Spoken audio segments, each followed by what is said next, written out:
Medical laboratory technologist ভাই বোন বন্ধুরা সকলের জন্য একটা খুশির খবর, যেখানে বলা হয়েছে যে খুব শীঘ্রই যারা প্রাইভেট এমপ্লয়ি ছিল এতদিন পর্যন্ত, যারা এক্সপিরিয়েন্স শো করতে পারছিল না, তারা এক্সপিরিয়েন্স শো করার জন্য একটা অপরচুনিটি পাবে।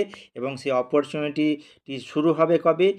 23/12/2024 থেকে চলবে 14/1/2025 পর্যন্ত। অর্থাৎ যারা প্রাইভেট সেক্টরে এমপ্লয়ি ছিল এতদিন পর্যন্ত, তারা ওই এইচআরভি ইন্টারভিউ বা এইচআরভি রিক্রুটমেন্টের ক্ষেত্রে তারা এক্সপিরিয়েন্স শো করতে পারছিলেন না। কিন্তু কয়েক কলকাতা হাইকোর্ট একটি রায় দেয় 23/9/2024। তার মোতাবেকে বলেছে যে সকলের সমান অধিকার, অর্থাৎ সকলেই হচ্ছে এই এক্সপিরিয়েন্স শো করতে পারবে। তার জন্য এই লিঙ্কটি ওপেন হবে। সেই লিঙ্কটি ওপেন হবে কবে থেকে? 23/12/2024 থেকে চলবে হচ্ছে 14/1/2025 পর্যন্ত। এই লিঙ্কটা হলো এই নিচে দেয়া হলো, উপরোক্ত লিঙ্কটি। তো যারা তা অ্যাপ্লাই করেছিলে তারা এই লিঙ্কে গিয়ে 23 তারিখের পর থেকে এই ডকুমেন্টটি তোমরা সাবমিট করে ফেলতে পারবে।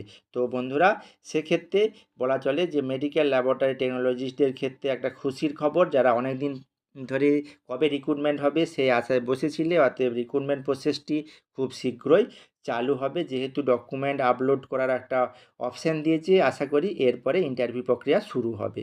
তো ধন্যবাদ বন্ধুরা সকলকে।